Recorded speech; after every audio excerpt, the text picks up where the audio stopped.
bienvenue pour un nouvel épisode du podcast Inachevé. Alors je suis avec Louis et Vincent aujourd'hui pour un épisode un petit peu spécial qui est notre épisode spécial d'Halloween. Je suis super contente de vous retrouver en ce Oui, moi 31 aussi. octobre. Comment ça va? Mais moi aussi, je suis ravi de vous retrouver. Comment est-ce que vous allez à Paris? Bah moi ça va, j'ai fini mes partiels, pour le coup c'était un peu compliqué mais c'est bon, là on est en pleine période d'automne donc Tout va mieux. c'est la spooky season. Moi, j'ai pas du tout fini mes partiels et je pars dans pas très très longtemps maintenant, dans 2 jours. Et j'emporte avec moi une somme de livres assez conséquente, mais du coup, voilà, ça fait partie des risques du métier. Et mon micro. Et ton micro. Et toi, Vincent, du coup, comment c'est Halloween au Canada? Ça doit être incroyable. Honnêtement, ça a pas l'air de trop changer qu'en France. J'ai l'impression que c'est un peu la même chose, c'est-à-dire que c'est pas une fête qui a une place énorme dans la tradition, en tout cas dans la région du Québec. Donc voilà, à part quelques enfants qui se déguisent, il y a pas, y a pas non plus beaucoup d'événements autour de ça, quelques décorations dans les boutiques, etc. Mais rien de plus. C'est Je vrai? pensais que c'était full décoration Moi aussi. comme aux États-Unis. Mais je j'ai pas l'impression. Après, comme ils sont aussi très protectionnistes par rapport à l'influence américaine et qu'ils essaient de préserver une tradition francophone, si une telle chose existe, je pense que du coup, ils font pas un grand cas de la fête d'Halloween. Mais malgré tout, je vous rassure, il y a quand même des petits événements très sympathiques. Bah tu nous diras tout ça dans un vlog futur. Absolument. Parce que toi, t'as eu l'occasion de fêter Thanksgiving quand même, non?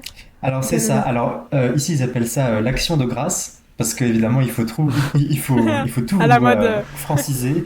Donc oui j'ai eu l'occasion de fêter ça. Bon, c'est c'est sensiblement la même chose pour le coup. Donc comme quoi il y a quand même une vraie double influence à la fois de fêtes françaises et à la fois de traditions plutôt américaines. Ouais. Bah écoute, moi j'ai très très hâte d'aller voir comment ça se passe Halloween aux États-Unis parce que quand j'y étais allée, j'avais pu scruter, vous savez, les espèces de citrouilles. Du coup, il y avait eu tout un atelier, etc. Enfin, en fait, Ouais. c'était, je sais pas, tout était assez génial. Mais bon, ça reste les États-Unis. Bah tu nous feras un petit résumé de ton expérience d'Halloween dans les rues de Durham.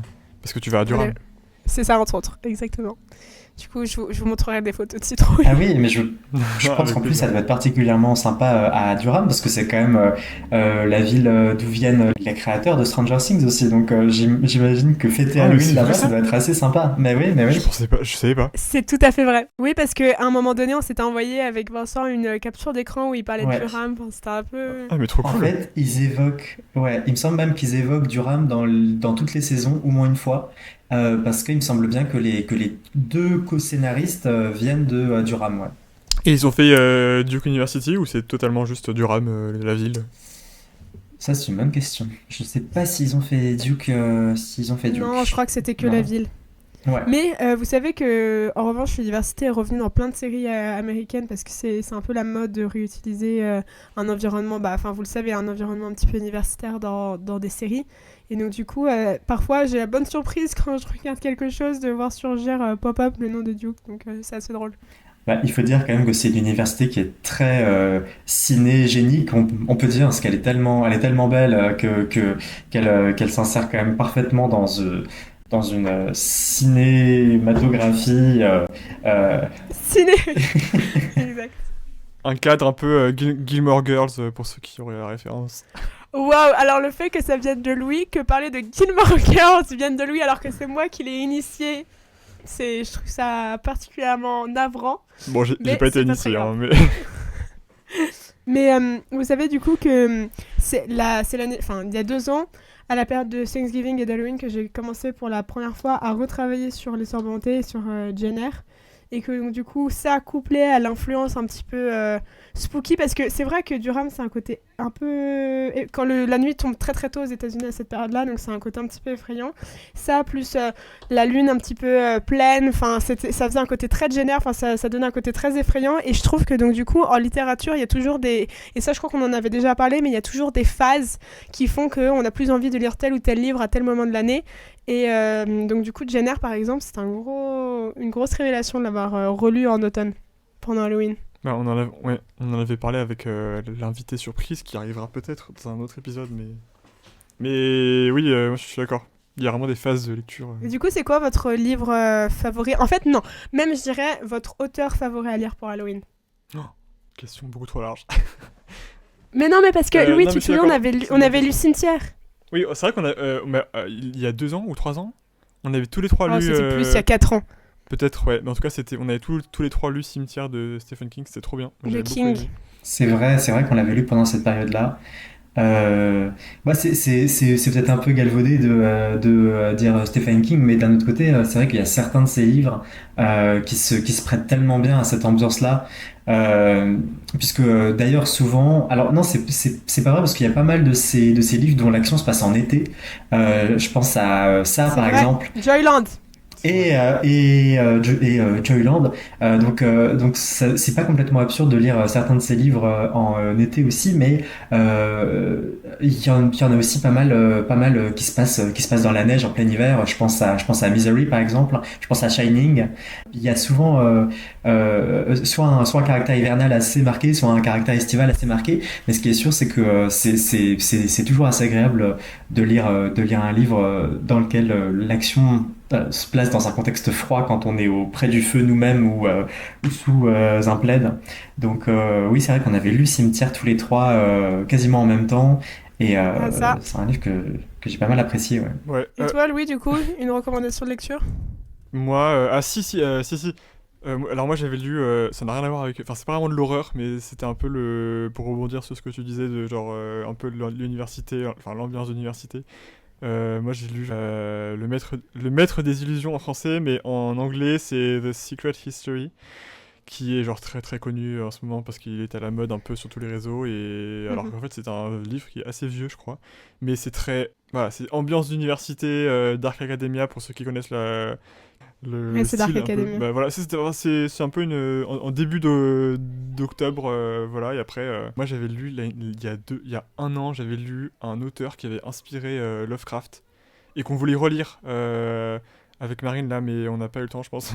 C'était Arthur Machen ou Machen, je sais plus trop comment on prononce en anglais, mais il avait écrit un livre qui s'appelait Le Grand Dieu Pan, et on voulait le lire cette année. Mais moi, l'année dernière, j'avais lu Les Hommes en Blanc, un truc comme ça, ou The White People en anglais. Et c'était super bien. Franchement, on voyait vraiment le lien avec Lovecraft parce que c'était en fait un peu un mystère sur d'où vient le mal, et la culture un peu tribale cachée dans les mondes ruraux et tout. Enfin, c'était pas genre horreur cosmique, mais c'était vraiment très proche, quoi. Mais c'est super, c'est assez passionnant de revenir sur les influences qu'a pu avoir Lovecraft, parce qu'on oublie que c'est un auteur qui a aussi reçu des influences et qui est pas simplement un espèce d'influenceur de toute la tradition horrifique qui a poursuivi son œuvre, parce que littéralement tous les auteurs qui écrivent de la littérature horrifique entre guillemets se revendique très largement de Lovecraft, mais c'est vrai que lui-même a reçu tout un ensemble à la fois de référentialité et à la fois aussi de rapport à l'histoire et d'une espèce de nostalgie pardon, des siècles passés qu'il n'a pas connus, mais dont il ressaisit une espèce de nostalgie mystique à travers ses rêves, etc. Donc c'est toujours assez intéressant de se plonger dans ses influences. Ouais. Ouais, d'autant qu'il a vraiment eu. Enfin, il y a énormément d'auteurs qui l'ont influencé, donc il y a vraiment genre un panier de. genre d'auteurs américains et anglais, enfin, c'est un truc de fou. Oui, c'est vrai.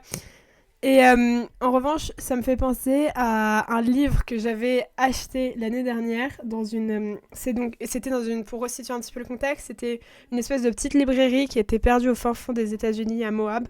Et c'est une librairie, enfin un bookstore qui est assez connu parce que justement il a une sélection assez gargantuesque de livres et de livres rares. Et j'avais déniché un livre de Truman Capote. Et ça s'appelait The Thanksgiving Guest, et je sais pas très bien comment ça se traduit en français, mais ça devait être l'invité du jour, etc., ou quelque chose comme ça.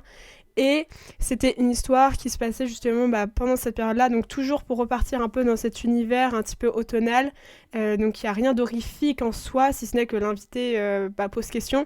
Mais je veux dire, il y a beaucoup, beaucoup de livres comme ça qui à mon avis, sont tirés d'une espèce d'ambiance un petit peu surnaturelle et qui jouent sur ces codes-là sans pour autant aller véritablement dans quelque chose de vraiment horrifique à 100%. Quoi. Et ce livre-là, m'avait un peu marqué.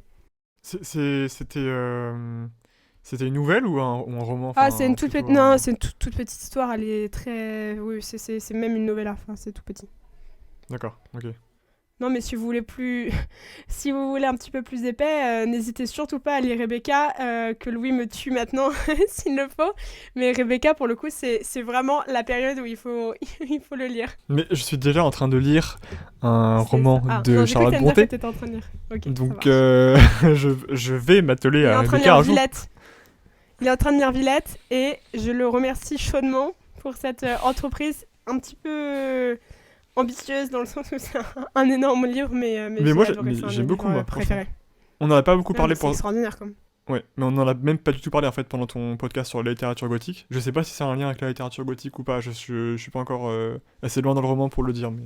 Bah, je pense que je vais surtout en reparler dans un épisode à venir dans une semaine, une heure. Oui. Donc j'en dis pas trop, mais c'est vrai que pour le coup, c'est un livre qui est assez extraordinaire dans le sens où il arrive à manier plusieurs codes, donc ça, c'est à mon sens vraiment une sorte de mélange entre le côté très gothique et surnaturel qu'on peut trouver dans d'autres œuvres d'Émilie Brontë et le côté un petit peu à mi-chemin avec le rationnel et l'irrationnel qu'on trouve dans Jane Eyre. Donc vraiment c'est une sorte de compression de deux univers qui tournent autour d'une magie un petit peu religieuse. Donc voilà, j'en dis pas plus, mais je suis trop contente que Louis le lise et si ça pouvait en motiver d'autres comme Vincent. Ce serait super. Non, bah oui. Bah, je prends assez au sérieux tes conseils de lecture, donc avec grand plaisir, ouais. En plus c'est très automnal. Ouais, c'est tout à fait vrai. Mais moi, je prends aussi très au sérieux tes recommandations, Vincent, puisque j'ai rencontré le petit-fils de Lévinas en chair et en os, donc moi, tes recommandations, je les mets en pratique tous les jours. C'est vrai. Mais quelle chance. C'est vrai. Moi, j'ai souvenir aussi l'année dernière d'avoir acheté et lu un petit livre qui était pas vraiment horrifique, mais plein d'une certaine inquiétante étrangeté. Ça s'appelle Je sens grandir ma peur de Yann Red et c'est un petit livre que je conseille qui part d'une histoire toute banale dans laquelle va s'insérer plein d'éléments un petit peu inquiétant et qui va se transformer en une espèce d'aventure symbolique et en même temps assez terrifiante et qui va quitter progressivement le réel et qui va perdre pied avec la rationalité du récit qui s'impose au premier plan.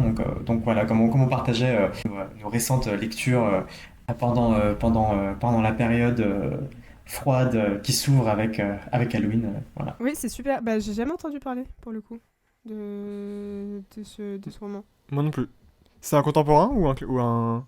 C'est très contemporain. Il y a eu, c'est vrai, j'ai découvert le livre parce qu'il y a un film qui est sorti, mais que personne n'a regardé, qui est sorti sur Netflix, qui s'appelle, je pense sérieusement à mettre un terme à tout ça ou quelque chose comme Ah oui. ça. Oh, I'm seriously Et thinking qui of est, ending this. Oui, j'en ai entendu voilà, parler. voilà, c'est ça. C'est le livre qui a inspiré le film de, je crois que le réalisateur c'est Kaufman qui a fait des choses assez intéressantes. C'est un film qui est long, qui parle pas forcément à tout le monde et c'est pour ça qu'il est pas forcément très connu, mais le livre est vraiment très très bien. Donc si vous avez apprécié le film, je vous invite à lire le livre qui mine de rien, moi, m'a un peu plus effrayé que le film. Donc voilà. Bah, c'est toujours un peu comme ça, hein. Ah bon? Moi, je trouve que c'est assez rare que le livre soit plus terrifiant. Mais après, c'est. Ah oui? Ouais. Ah, moi, c'est tout l'inverse. Bon, après, l'exemple que je vais prendre là, c'est un exemple un peu surfait. J'allais en parler parce que j'ai aussi regardé Cimetière en film, par exemple. Mais moi, enfin, par exemple, toutes les adaptations de King, elles me terrifient bien plus quand tout est sous forme d'écrit, enfin, quand c'est textuel plutôt que sous forme cinématographique, parce que je trouve que ça perd beaucoup. Quand on montre, ça perd beaucoup de sa substance et ça me fait énormément penser à ce que Stevenson disait, par exemple, sur l'idée de montrer le monstre en tant que tel Et en fait, on perd beaucoup quand on arrive à placer une sorte d'image sur la monstruosité et sur ce qui est frais. Et je trouve que c'est pour ça que les livres ont une force imaginative et d'interprétation qui donne au côté monstrueux et qui donne justement au côté horrifique quelque chose de, pour moi, qui est inégalé, que ce soit au cinéma, parce que bien sûr, on peut réutiliser la musique, on peut réutiliser les images de façon très très intéressante, mais moi, ça n'a jamais été égalé dans tout ce que j'ai pu voir en tout cas. C'est vrai. Après, dans le cinéma, normalement, un bon film d'horreur, il montre très peu de choses, hein. Normalement. Un film d'horreur, c'est un film qui s'inscrit dans un cinéma de la suggestion et qui n'est justement pas dans la monstration, parce que paradoxalement, le monstre, ça vient quand même aussi de cette idée de monstration. De C'est montrer, voilà. ouais. Et paradoxalement, ce qui fait peur, c'est quand on voit pas le monstre et quand la monstration n'advient pas. Et c'est ça qui est véritablement terrifiant. Simplement, c'est quand tu parles de l'adaptation de Cimetière, c'est l'adaptation assez récente de 2019, je crois, parce qu'il y a. Ah oui, c'est celle D'accord, qui ok. était... Parce qu'il y a aussi un vieux film, en fait, quasiment tous les romans de Stephen King ont été adaptés et la plupart, ce sont des films qui ont très mal fonctionné, à part quelques-uns comme The Shining ou Misery ou Carrie. Il y en a quand même pas mal qui ont bien fonctionné. Je suis quand même en train de réaliser que, voilà. Mais en fait, il y a beaucoup d'autres. Il y a Cujo qui a été aussi adapté, qui a pas forcément très bien marché. Il y a un vieux film de Cimetière qui a pas très bien marché non plus. Donc, mais après The Shining, beaucoup de réalisateurs ont pensé que c'était la poule aux œufs d'or et qu'il fallait absolument adapter tout ce que Stephen King écrivait. Et en fait, ça n'a pas toujours été une bonne idée. Et sur ce point, je peux te rejoindre, Marine. C'est vrai que il y a quelque chose de incommensurable avec le film. Je voulais pas en parler, mais en fait, je n'arrive pas à m'en empêcher. Je t'ai lancé, hein. L'adaptation cinématographique de American Psycho, elle est 10 000 fois moins terrifiante que le livre en l'occurrence. Parce que là, pour le coup, le livre a une épaisseur de violence et d'indicible et d'innommable qui serait absolument impossible de retranscrire à l'écran. Bah Louis, je t'en supplie, parle-nous-en, parce que en plus, Louis, au cas où vous ne le sauriez pas, il avait voulu faire tout un mémoire, enfin, initialement sur la violence, sur American Psycho et le fait la façon dont les livres transcrivent tout ça. Donc, Ouais. Oui, rapidement. Non, mais je suis d'accord avec Vincent parce que, en fait, il y a des choses que tu peux pas montrer à l'écran et je pense qu'on dépasse largement le domaine du visible ou. Enfin, peut-être pas du visible justement, mais du visible, on va dire, pour le cinéma. Enfin, je sais pas si vous avez Mm. déjà lu un jour, enfin, si vous avez déjà lu American Psycho, ceux qui nous écoutent, mais c'est vraiment une expérience, hein. Faut y aller, faut être prêt à subir beaucoup de sévices psychologiques. c'est, c'est un livre qui est vraiment très très violent et qui teste vos limites. Mm.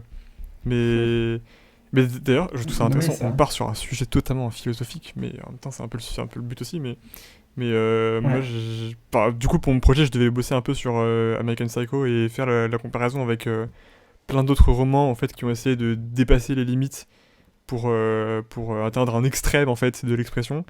J'ai essayé de faire une comparaison entre un peu rapide entre Bret Easton Ellis et donc l'auteur de American Psycho et Sade, mais je sais même pas si le terme d'horreur s'appliquerait à un auteur comme Sade. Je pense qu'il est plus applicable à un auteur comme Bret Easton Ellis parce qu'il y a vraiment une influence de l'horreur des années 80, enfin, des films aussi, la cinématographie des films d'horreur, alors que chez Sade par exemple c'est un extrême, enfin c'est vraiment c'est un autre registre. Donc ouais, ça c'est une réflexion peut-être qui est pertinente si on veut aborder genre même les même Mm. les films comme enfin qui font vraiment penser aux mêmes extrêmes, hein, donc Orange Mécanique, Salaud, enfin bref.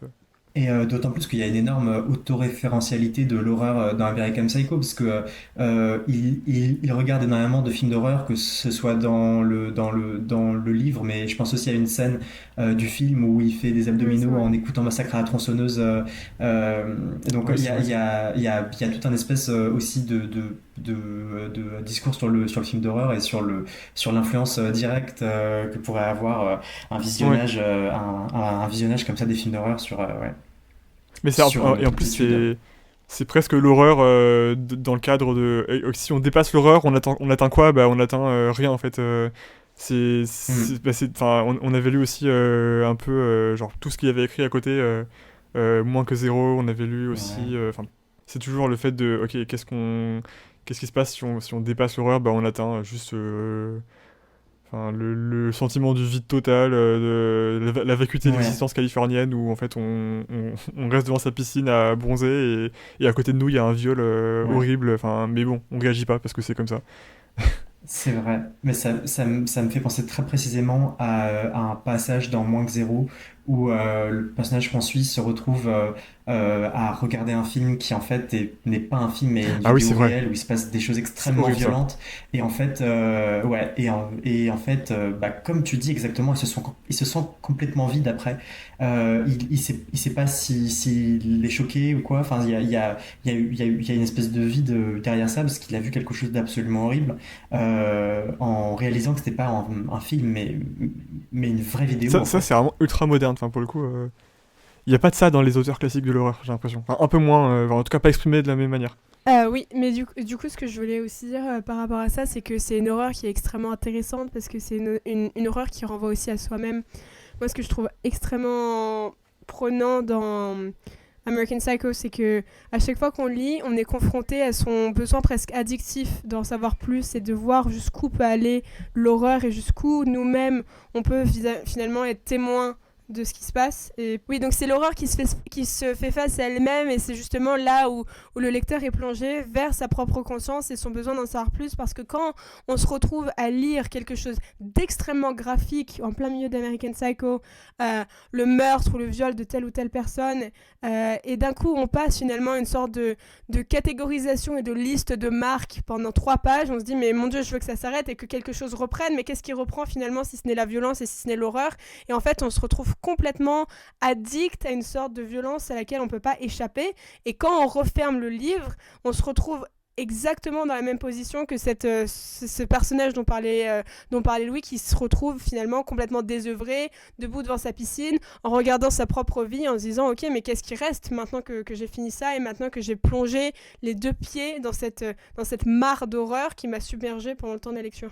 Mais ouais, juste pour rebondir sur ce que tu disais, Marine, moi j'avais eu un cours un peu rapide, mais quand même un cours à New York sur l'horreur en littérature, et c'est exactement la définition que tu as donnée, c'était la définition de base en fait de mon cours, c'était l'horreur à travers les âges.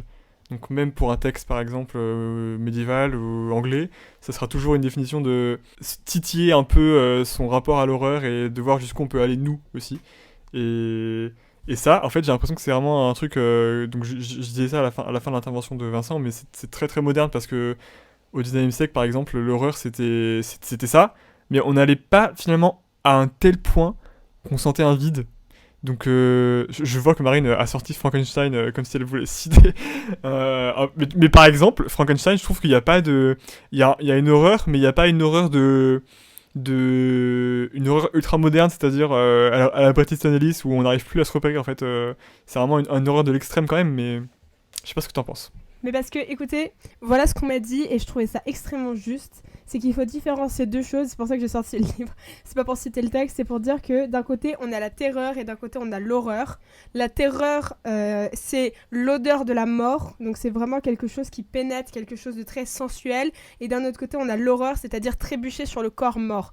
Et donc je trouve qu'il y a vraiment une opposition assez intéressante entre les deux, entre terreur et horreur, et à voir est-ce que du coup American Psycho c'est plus de la terreur ou de l'horreur, qu'est-ce que ça provoque. C'est pas les mêmes sentiments et je trouve que les différencier ça apporte quelque chose d'assez intéressant. Mais qu'est-ce que tu entends par. Parce que j'ai compris trébucher sur un corps mort, c'est ça? Terreur? Oui, trébucher sur un Et cadavre c'est quoi. quoi comme. Se rendre compte qu'en fait on trébuche sur la mort. Et en équivalent d'émotion, c'est quoi? Enfin, qu'est-ce que ça peut. Bah par exemple toi, si je te donne Frankenstein, est-ce que tu penses que c'est plus de l'horreur ou de la terreur?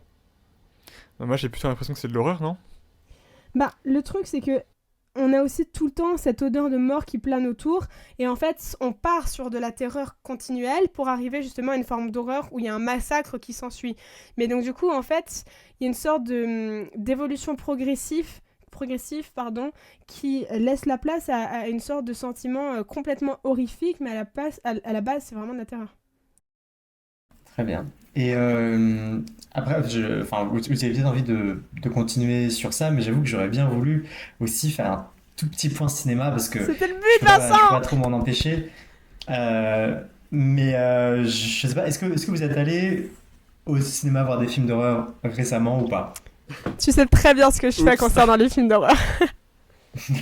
C'est vrai que Marine a cette habitude depuis des années d'aller lire tous les synopsis dans leur précision la plus profonde sur Wikipédia, mais ne s'aventure que très rarement Il y a à la qu'avec toi que je regarde production. des films d'horreur. C'est vrai qu'on a réussi quand même On a vu It à t'en faire Follows, hein. visionner quelques-uns. C'est génial. Pardon? On a vu It Follows. Ça, on a vu It Avec Follows. mon accent le plus français. On est aussi allé voir Insidious 4, The Red tous Door! Oui, les c'est vrai. Ouais, tu 5 l'as même. hurlé. Ouais, Insidious 5, tous les 3 aussi. C'est vrai. Louis, t'es allé voir quelque chose récemment? Non, j'ai pas du tout le temps d'aller au cinéma. La Non, réponse décevante. et Mais il y honnêtement, avait quoi au pour ce qui cinéma est d'ailleurs sorti, d'intéressant eh ben, en termes de cinéma d'horreur, c'est pas forcément très intéressant ce qui est sorti récemment. On a eu le droit à beaucoup de cinéma d'horreur blockbuster, entre guillemets, ce que j'appelle l'horreur, le cinéma d'horreur popcorn. Donc, c'est-à-dire Ah oui. un cinéma d'horreur qui est extrêmement basique, avec des scénarios qui se ressemblent tous et avec très peu d'innovation, que ce soit dans la réalisation ou dans la prise d'initiative dans les différents scénarios. Donc j'ai pas trouvé ça très intéressant ce que j'ai pu voir récemment. On a eu le droit ces dernières années à une espèce d'inflation de ce qu'on appelle de manière un peu élitiste le elevated horror. Là, j'avoue que très récemment, il y a eu assez peu de choses qui sont sorties au cinéma. Il faut quand même signaler qu'on fête les 50 ans du film L'Exorciste, Oh, C'est qui est vrai. ouais. sorti en 1973. Donc ça fait quand même 50 ans que ce film est sorti. Pour l'occasion, évidemment, il n'allait pas manquer ça. Ils ont fait un autre film, L'Exorciste, qui se Ah veut dans mais la oui. continuité du premier, avec quand même les personnages qui reviennent avec 50 ans de prix sur leur visage. Je suis allé le voir tout récemment. C'est effectivement un film qui n'a aucun intérêt, donc je ne vous le conseille pas du tout, ça n'apporte rien. Là où il y avait quelque chose d'extrêmement novateur avec le premier film, et je pense qu'en effet, pour n'importe qui, ça vaut le coup d'aller le voir parce que c'est un film qui a révolutionné quand même énormément de choses et qui s'est avancé un petit peu plus dans l'immontrable en fait au cinéma et qui a joué sur un espèce de tabou religieux qui avait été quasiment jamais traité avec autant d'intensité jusque-là. Donc il est vraiment important. Le film L'Exorciste qui vient de sortir n'apporte absolument rien. Il est même moins terrifiant que le premier film. Donc n'allez pas le voir, mais je pense aussi que ça témoigne d'une certaine lassitude critique qui Mm. apparaît depuis maintenant assez longtemps quant aux derniers films d'horreur et qui ont tendance à desservir ce genre qui au départ est quand même assez noble, je trouve personnellement. Mais en effet, il n'y avait pas grand chose à aller voir au cinéma ces derniers temps.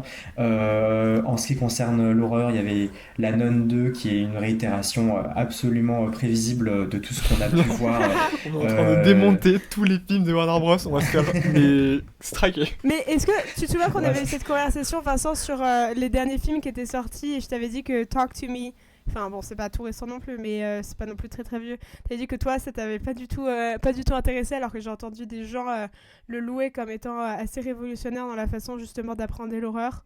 Et il y a plein de trucs, enfin, il y a plein de films un petit peu plus expérimentaux en ce moment, mais je crois que en fait c'est une sorte. Après, corrige-moi si je me trompe, mais qu'on a une sorte de carrefour d'un côté avec des films qui se veulent résolument un peu plus, voilà, justement expérimentaux et un petit peu plus, comment dire, moins regardables par tout le monde parce que justement essayant de défier les codes du film d'horreur et quelque chose de très très commercial et commercialisé avec une horreur un peu facile qui finalement n'effraie plus personne, quoi.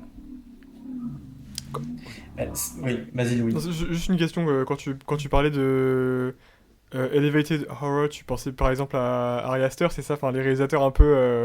Enfin, pas que, C'est j'imagine, ça. mais. Ari Aster, je pense à Robert Eggers aussi, un autre réalisateur, j'ai plus son nom en tête, mais même je me demande si on pourrait pas mettre aussi le réalisateur qui a fait Get Out, Ah, j'ai plus son nom en Jordan tête. Peele. Jordan Peele, ouais. Voilà, Jordan Peele, qui est peut-être un petit peu moins dans ce registre-là, mais en tout cas, ce qu'on appelle de l'elevated horror, selon moi, c'est des films qui essaient d'innover et qui ont des propositions qui essaient de sortir des codes traditionnels pour surprendre, parce que le problème, c'est que s'il n'y a plus la surprise aussi dans les codes, pour moi, on n'est plus dans l'horreur. C'est que l'horreur, elle doit pouvoir nous surprendre, enfin, doit pouvoir nous surprendre, et si on est toujours dans la redite de mêmes codes, bah pour moi, on arrive à un échec de l'horreur. Il faut quand même souligner que le genre du film d'horreur, c'est le plus rentable à faire au cinéma. Parce qu'avec des budgets parfois très petits, on peut réussir à créer des ambiances très convaincantes qui peuvent amener énormément de public. Donc ça peut devenir de véritables blockbusters. Donc c'est très souvent des films qu'on va voir entre amis ou à deux ou en date, voilà. Donc avec parfois très peu de budget, on peut avoir des films extrêmement rentables. Et donc c'est pour ça qu'il y a autant de films d'horreur qui sortent en ce moment, mais très souvent, il y a très peu de propositions artistiques derrière. Et donc de manière un peu artificielle, voilà, on pourrait dire qu'il y a l'elevated horror d'un côté et qu'il y a ce cinéma d'horreur très popcorn et commercial, et il y a du cinéma de box-office qui va véritablement surprendre personne, mais qui va au moins avoir des screamers et des jumpscares, et qui va au moins satisfaire cette envie d'une intensité d'émotion quasiment immédiate. Et est-ce que du coup t'as eu la chance de voir, tu sais, le film dont je t'avais parlé il y a quelques temps, parce que Skinamarink, qui est quelque chose de très très expérimental dans l'horreur, qui je trouve assez intéressant. Moi, j'ai pu le voir en entier parce que justement, c'est un film à la fois horrifique, mais en même temps qui joue vraiment sur l'abstraction et sur le côté très très immersif justement de l'horreur. Et j'ai trouvé ça assez innovant. Personnellement, j'avais jamais vu de film comme ça, donc je sais pas si t'avais pu le voir ou si t'en avais entendu parler. C'est quoi le titre, juste? Alors j'ai pas entendu le titre du film, ouais. C'est Skinamarink. Non, je pense que j'ai pas vu ce film. Tu m'en as parlé, c'est ça? Bah écoute, Oui, ça a dû passer à la trappe, non, je l'ai pas visionné. c'est deux enfants en fait qui se réveillent dans une maison, enfin dans leur maison, et donc c'est filmé de façon extrêmement étrange parce qu'on voit jamais les personnages, donc on n'entend que les voix qui sortent de très très loin, et en fait les portes disparaissent en permanence dans le film, et en fait on se retrouve dans une sorte d'enfermement complet de la maison, et en fait bon bien sûr il y a une critique après hein, derrière on se demande vraiment ce qui arrive aux enfants et à quel point justement il n'y a pas une sorte de perversion de la maison qui les enferme et qui les empêche de sortir. Mais c'est une horreur qui est assez, à mon sens, enfin c'est terrifiant parce qu'il se passe littéralement rien. Enfin je veux dire, il y a des jumpscares un peu partout, mais je veux dire, il se passe de facto rien du tout. Mais on se retrouve confronté à une sorte d'angoisse qui monte et qui est filmée de telle manière qu'on est toujours pris au dépourvu, et j'ai trouvé ça très très intéressant. Bah écoute, ça me donne très envie de le voir. J'avoue que je me rappelais plus que tu m'en aies parlé, mais tel que tu le décris Ouais, là, moi aussi. je vais le voir très rapidement. Mais à savoir que beaucoup se sont endormis en le voyant parce que, en fait, soit on est vraiment immergé parce qu'on se dit, oh mon Dieu, qu'est-ce qui va se passer de telle seconde, telle seconde, telle seconde, et dans ce cas-là, on est complètement happé. Soit on a une vision beaucoup plus classique et, comme tu disais, beaucoup plus commercialisée du film d'horreur, et dans ce cas-là, on se dit, oh mon Dieu, c'est nul, enfin, il se passe rien, et je déteste la façon dont c'est filmé, je comprends pas pourquoi il y a pas de personnage, et en fait, on perd un petit peu, justement, le fil, de la même manière que, vous savez, voilà, dans le roman, on s'est amusé à jouer avec la façon dont l'histoire pouvait être dissoute en permanence. Ben là, clairement, on a une dissolution complète du film et des personnages, et je trouve ça particulièrement intéressant. Mais oui, et puis c'est vrai que c'est assez passionnant d'insérer une dialectique de la lenteur et du parce que je pense que ça peut être très intéressant pour le film d'horreur d'investir cette zone-là, mais ça nécessiterait aussi de se dissocier d'un public qui est en attente d'une immédiateté du film d'horreur, et c'est ça qui est un peu dommage aussi d'ailleurs maintenant. Mais du coup, je pense qu'un film comme ça permet de réinventer de manière originale les codes d'un genre qui tend à se scléroser dans ses propres codes en fait. Ouais, absolument. Et en plus, c'était fait avec un budget qui était assez minime comparé au budget qu'on peut voir de nos jours. Et je pense que justement, peut-être que le futur du film d'horreur, c'est vraiment dans cette expérimentation de ce qu'on peut faire au-delà des codes un petit peu préétablis, comme tu le disais, du film. Et donc, du coup, j'ai recherché si quelqu'un est intéressé. Enfin, on mettra toutes les références en dessous. Mais le réalisateur, c'est Kyle Edward Ball. Merci Marine. Super. Marine qui n'a jamais été une référence en film d'horreur. Et qui devient en quelques secondes ouais, une référence. Ouais. Non, mais j'étais à très très bonne école. Mais il est très récent, hein, il est sorti en mai dernier. D'accord, très bien. Sorti en salle ou juste genre sur Netflix ou... Il me semble qu'il est sorti en salle au cinéma. Ça avait fait pas mal de vent, enfin pas mal de bruit aux États-Unis, au contraire. Mais en France, je crois que j'ai pas souvenir, en tout cas, qu'il ait été promu ou même de l'avoir vu à l'affiche. Et Louis, une musique horrifique. Je te prends un petit peu au piège avec cette question, mais comme on a chacun nos petits champs de passion, et voilà, c'est ça. Euh... Franchement, je pense que je pourrais pas trouver une œuvre qui ait été créée genre dans le but d'être horrifique. Enfin, en tout cas de ce qu'on a dans les thèmes qu'on a parlé tout au long de cet épisode, mais il existe des œuvres musicales qui, on va dire, qui donnent un peu un. Enfin, en fait, par exemple, il y a plein d'œuvres genre qui ont été composées au XXe siècle et qui ont essayé de retranscrire, par exemple. L'horreur des camps, l'horreur de la guerre, donc des sujets extrêmement sérieux. Et en fait, on atteint un autre niveau d'horreur. Il y a plein d'autres comme ça. Enfin, rapidement, si vous voulez, je vous recommande juste d'écouter, si vous voulez, le Requiem de Ligeti, qui a été utilisé dans 2001, l'Odyssée de l'espace, je crois. Dans la fameuse scène à la fin, je crois, où quand il passe d'une dimension à l'autre, qu'il y a beaucoup de couleurs qui foncent vers l'écran comme ça, vers le spectateur. Enfin bref, c'est une des références de 2001. Et aussi une autre œuvre, Shostakovich, c'est un quatuor à cordes, il faudrait que je retrouve la référence, je l'ai pas exactement, mais c'est un quatuor à cordes hyper dynamique et hyper... en fait, qui décrit, enfin c'est horrible de dire comme ça, mais qui décrit en fait les hurlements des victimes des bombardements de Dresde pendant la Seconde Guerre mondiale. Alors, ça a l'air absolument horrible à écouter, mais je vous promets que ça reste très mélodique et ça reste très cohérent. Et c'est hyper intéressant à voir. Bon, après, il y a tous les grands compositeurs qui ont essayé de jouer sur la répétition, sur enfin, Steve Reich, enfin, le mouvement des trains aussi, de la ville. Enfin, tous les collégiens de France ont étudié Steve Reich en cours de musique. Mais bref, enfin, c'est une référence un peu The classique. Cave. Voilà. Non, mais j'ai une question pour toi en revanche, parce que du coup, Vincent, il nous a donné son expertise du film d'horreur avec tout ce qu'il entendait comme code, etc. Est-ce que toi, quand tu regardes un film d'horreur, la bande-son et la musique a quelque chose de plus frappant? Est-ce que tu remarques quelques singularités qui te frappent vraiment et qui te font penser à un moment donné, ah oui, alors là, vraiment, on est plongé dans l'horreur?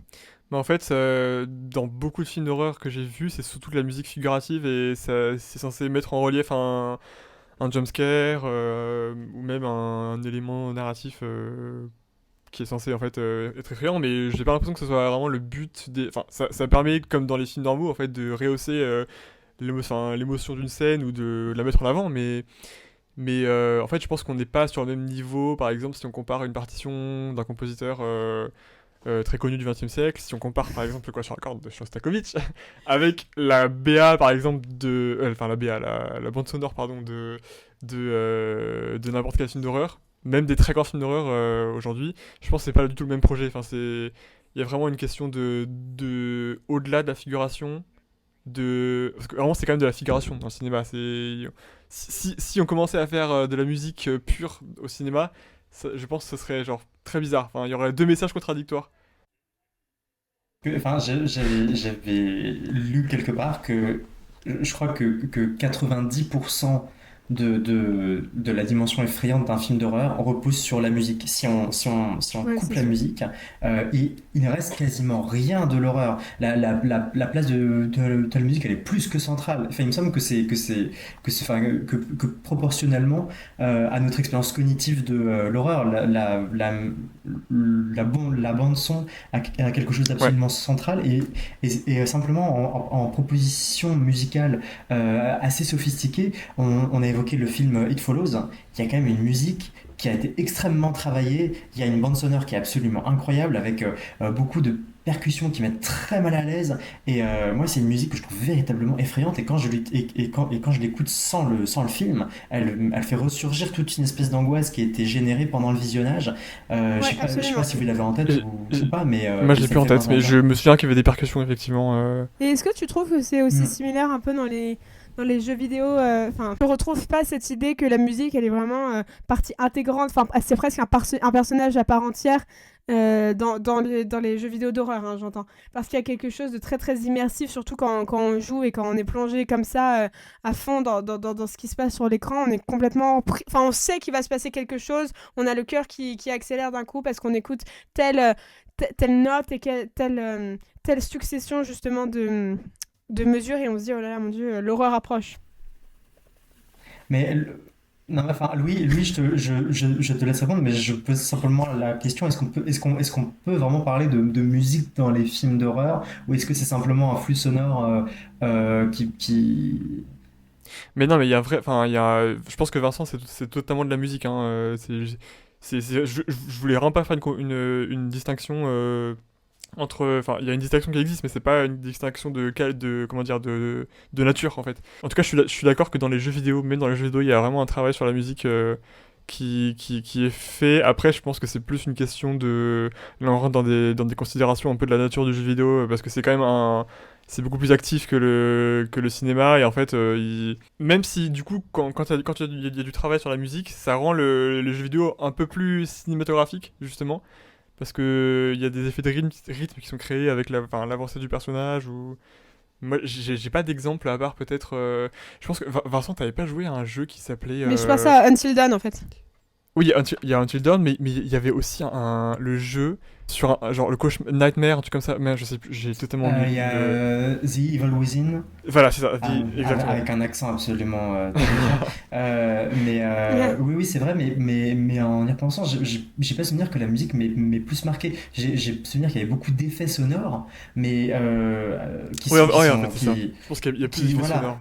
Le reportage que j'ai regardé c'était sur Until Dawn et en gros c'était un chef d'orchestre qui a enfin, réutilisé tout un orchestre qui a utilisé enfin qui a essayé de regrouper tout un tas de musiciens qui ont créé une partition exprès pour ce jeu vidéo là pour créer un thème horrifique qui se propage à travers tout l'univers et quand du coup il est joué on sait que quelque chose de monstrueux va arriver et c'est une chanson non en tout cas c'est une musique qui est très singulière et qui est vraiment terrifiante quand elle est entendue comme ça et encore plus effectivement quand elle est immergée comme ça dans le jeu vidéo mais c'est quelque chose qui est créé à dessein d'effrayer vraiment c'est pas quelques effets sonores suivant la progression du personnage Oui, oui. ou alors parce que quelqu'un découvre quelque chose c'est vraiment une musique d'angoisse qui est mise en fond En fait, c'est qui travaille l'application du leitmotiv, mais pour le jeu vidéo. exactement. Bah oui, c'est ça, mais je pense que c'est. Bah, en fait, ça rend, du coup, avec les critères du jeu vidéo, ça rend l'horreur très cinématographique, justement, parce qu'on annonce quelque chose. Et en plus, dans C'est ça. Until Dawn, c'est quand même un exemple qui est super particulier, parce que c'est pas un jeu qui est très. On part dans tous les sens, mais c'est hyper intéressant. Enfin, c'est un jeu qui est très. Bah, justement, qui demande beaucoup de. Enfin, qui n'a pas beaucoup d'activité de la part du joueur, parce que c'est beaucoup de réactions. Mm. Et il y a beaucoup de scènes filmées et voilà, c'est un jeu Oui, on a c'est la pas un photo avec le RPG film en quoi. fait. Mais Oui. je crois que c'est le cas de beaucoup de jeux d'horreur. C'est quand même extrêmement scénarisé en général. Il y a beaucoup, beaucoup de récits à l'intérieur du jeu, donc c'est d'autant plus important. En fait, je pense, Marine, que et quand je dis on, je m'inclus vraiment dedans, on sous-estime le travail qu'il y a sur la musique dans les jeux vidéo d'horreur. Parce que je pense que, en effet, comme tu l'as dit, il y a chef d'orchestre, etc. Il y a un orchestre qui s'occupe de ça. C'est pensé avec beaucoup de précision. C'est loin d'être aléatoire et je pense que je ne me rends pas compte moi-même du travail qu'il y a dessus. Et je pense que ça doit constituer une part énorme de l'expérience du joueur sans même qu'il s'en rende compte. Ouais, enfin moi ça m'avait vraiment beaucoup marqué, c'est que le chef d'orchestre explique justement qu'il avait en plus une formation très classique et que d'un coup il s'était mis à réaliser des musiques de jeux vidéo comme ça parce que il avait envie de retranscrire une émotion très particulière et très singulière au sein même d'une sorte d'interaction avec un joueur. Eh ben, je pense que le fait qu'on soit à 51 minutes, c'est terrifiant en soi déjà. Eh bien, merci à tous en tout cas d'avoir suivi nos élucubrations sur un peu moins structuré, mais au moins on a couvert beaucoup de champs différents. Donc c'était un peu le but aussi, c'était d'avoir une discussion sur nos coups de cœur récents. Et puis on vous retrouve dans notre prochain épisode qui sortira. Alors on va quand même annoncer aussi la deuxième saison qui va bien sortir après les vacances. On va sortir un programme, hein, ne vous inquiétez pas, vous pourrez nous suivre à partir de ce programme.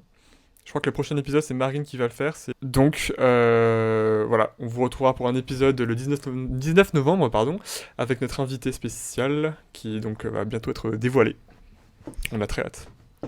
Et ben merci à tous pour votre écoute et joyeux Halloween à tous. Joyeux Halloween à vous. Joyeux Halloween. Spooky season. Get scared. Joyeux Halloween et à très bientôt sur notre podcast Inachevé. Inachevé. Inachevé.